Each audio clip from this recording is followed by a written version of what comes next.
DK Shivakumar ಅವರ ಕ್ಯಾಬಿನೆಟ್ನಲ್ಲಿ ಮಹಿಳೆಯರಿಗೆ ಅವಕಾಶ ಸಿಕ್ಕಿಲ್ಲ. ಇದರ ಬಗ್ಗೆ ಕಾಂಗ್ರೆಸ್ನಲ್ಲೇ ಅಸಮಾಧಾನ ವ್ಯಕ್ತವಾಗ್ತಾ ಇದೆ. ಮಾಜಿ ಸಚಿವೆ ಮೋಟಮ್ಮ ಮಾತನಾಡಿದ್ದಾರೆ, ಅಸಮಾಧಾನ ವ್ಯಕ್ತಪಡಿಸಿದ್ದಾರೆ. ಇದು ದುರದೃಷ್ಟಕರ ಸಂಗತಿ. ಇದರ ಪರಿಣಾಮ ಎಲೆಕ್ಷನ್ ಅಲ್ಲಿ ಆಗುತ್ತೆ.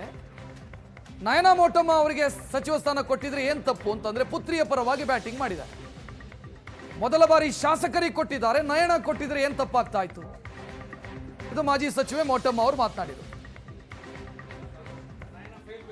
ಒಬ್ರಿಗೂ ಕೊಟ್ಟಿಲ್ಲ ಅನ್ನೋದು ನಿಜವಾಗ್ಲೂ ನಮಗೆಲ್ಲರಿಗೂ ಒಂದು ರೀತಿ ನೋವಾಗಿದೆ ಮತ್ತು ದುರದೃಷ್ಟಕರ ಅಂತ ಹೇಳ್ತೀನಿ. ಅದೇನು ಹೆಣ್ಮಕ್ಳು ಯಾವ ತಪ್ಪಿಗಾಗಿ ಶಿಕ್ಷೆ ಅಂತ. ನಾವು ಗಂಡಸರಷ್ಟೇ, ಗಂಡಸರು ಏನು ಪುರುಷ ಶಾಸಕರಿದ್ದಾರೆ ಅವರ ಹಾಗೆ ಚುನಾಯಿತರಾಗಿ ಬಂದಿರ್ತೇವೆ, ಆ ಕ್ಷೇತ್ರದಲ್ಲಿ ಕೆಲಸ ಮಾಡಿರ್ತೇವೆ, ಪಕ್ಷದ ಸಂಘಟನೆ ಕೆಲಸ ಮಾಡಿರ್ತೇವೆ ಹಗಲು ರಾತ್ರಿ. ಯಾಕೆ ಮಹಿಳೆಯರಂದರೆ ಎಲ್ಲ ಸಂದರ್ಭದಲ್ಲೂ ತಾತ್ಸಾರ ಅಂತ ಹೇಳಿ ನನಗೆ ಅರ್ಥ ಆಗ್ತಿಲ್ಲ. ಆ್ಯಕ್ಚುಲಿ ನಮ್ಮ ಪಾರ್ಟಿಯವರೇ ಫಸ್ಟು ಮಹಿಳೆಯರಿಗೆ ಹೆಚ್ಚಿನ ಆದ್ಯತೆ ಕೊಟ್ಕೊಂಡು ಬಂದಿರೋದು.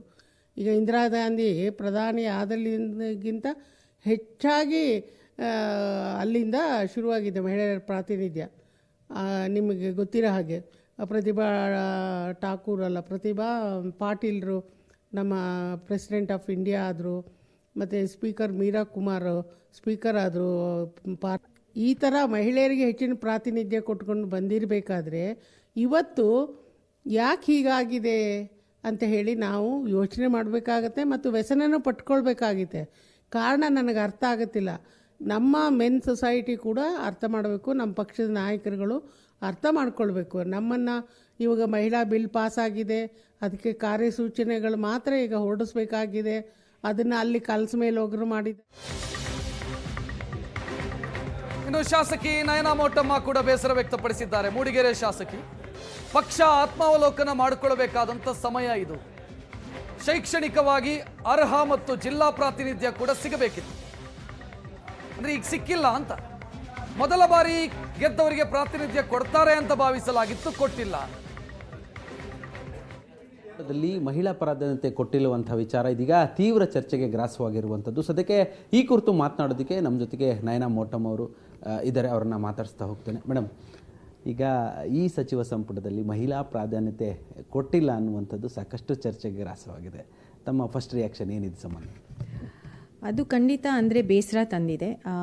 ಎಲ್ಲೋ ಒಂದು ಕಡೆ ಪಕ್ಷಕ್ಕೆ ಆತ್ಮ ಅವಲೋಕನ ಮಾಡ್ಕೋಬೇಕಾದಂಥ ಪರಿಸ್ಥಿತಿ ಬಂದಿದೆ ಅಂತ ಅಂದ್ಕೊಳ್ತೀನಿ. ಯಾಕಂದರೆ ಮಹಿಳಾ ಮೀಸಲಾತಿ ಕಾಯ್ದೆನ ಪಾಸ್ ಆಗಿದೆ, ಇನ್ನೇನು ಅದು ಜಾರಿಗೆ ತರಬೇಕಾಗಿದೆ. 33% ರಿಸರ್ವೇಷನ್ ಏನು ಮಹಿಳೆಯರಿಗೆ ಕೊಡಬೇಕಾಗಿದೆ, ಅದನ್ನು ನಾವು ಈಗ ಈ ಹಂತದಲ್ಲೇ ಮಹಿಳೆಯರಿಗೆ ಪ್ರಾತಿನಿಧ್ಯ ಕೊಡಲಿಲ್ಲ ಅಂದರೆ ಮುಂದಿನ ದಿನಗಳಲ್ಲಿ ಪಕ್ಷ ಇದನ್ನು ಹೇಗೆ ಯಾವ ರೀತಿ ನಿಭಾಯಿಸುತ್ತೆ ಅಂತ ಗೊತ್ತಾಗ್ತಾ ಇಲ್ಲ. ಸೊ ಅದರಿಂದ ಖಂಡಿತ ನನಗೆ ಒಂದು ರೀತಿ ಬೇಜಾರು ತಂದಿದೆ. ಅದು ಅಂದರೆ ಒಂದು ರೀತಿಯಲ್ಲ, ಬೇಜಾರೇ ತಂದಿದೆ ಅಂತ ಹೇಳ್ಬೋದು. ಈಗ ಇನ್ನೂ ಕೂಡ ಒಬ್ಬರು ಕೊಡ್ತಾರೆ ಅನ್ನುವಂಥ ಚರ್ಚೆ ನಡೀತಾ ಇದೆ. ಒಂದು ವೇಳೆ ಕೊಟ್ಟರೆ ಯಾರು ಕೊಡ್ಬೋದು? ತಾವು ಕೂಡ ಸಚಿವಾಕಾಂಕ್ಷಿ ಆಗಿದ್ದೀರಾ ಅಂತ ನಿಮ್ಮ ಮಾತುಗಳಲ್ಲಿ ಅನ್ನಿಸ್ತಾ ಇದೆ. ನೀವೇನಾದರೂ ಹಿರಿಯ ಕಾಂಗ್ರೆಸ್ ನಾಯಕರನ್ನಾಗಲಿ, CMನಾಗಲಿ ಅಥವಾ ಹೈಕಮಾಂಡ್ ಜೊತೆ ಮಾತನಾಡುವಂಥ ಕೆಲಸ ಆಯಿತಾ ಅಂತ? ಅಂದರೆ ಮೊದಲನೇ ಬಾರಿ ಶಾಸಕರಿಗೆ ಅಥವಾ ಯಂಗ್ ಇರೋರಿಗೆ ಒಂದು ಸ್ವಲ್ಪ ಪ್ರಾತಿನಿಧ್ಯ ಕ್ಯಾಬಿನೆಟಲ್ಲಿ ಕೊಡ್ತಾರೆ ಅಂತ ಮಾತಿತ್ತು, ಮತ್ತು ಮಹಿಳೆಯರಿಗೆ ಸ್ವಲ್ಪ ಹೆಚ್ಚಿನ ಪ್ರಾತಿನಿಧ್ಯ ಕೊಡ್ತಾರೆ ಅಂತ ಇತ್ತು. ಮೂರನೇದು, ನಾನು ಅಂದ್ಕೊಂಡಿದ್ದೆ ನನ್ನ ಸ್ವಲ್ಪ ಎಜುಕೇಷ್ನಲ್ ಕ್ವಾಲಿಫಿಕೇಷನ್ಸ್ ಇರೋದ್ರಿಂದ, ರಾಜಕೀಯ ಹಿನ್ನೆಲೆ ಇರೋದ್ರಿಂದ ಅವಕಾಶ ಇದೆ ಅಂತ ನಾನು ಅಂದ್ಕೊಂಡಿದ್ದೆ. ಮತ್ತು ನಮಗೆ ಜಿಲ್ಲಾ ಪ್ರಾತಿನಿಧ್ಯವೂ ಕೂಡ ಸಿಗಬೇಕಾಗಿತ್ತು, ಚಿಕ್ಕಮಗಳೂರು ಜಿಲ್ಲೆ.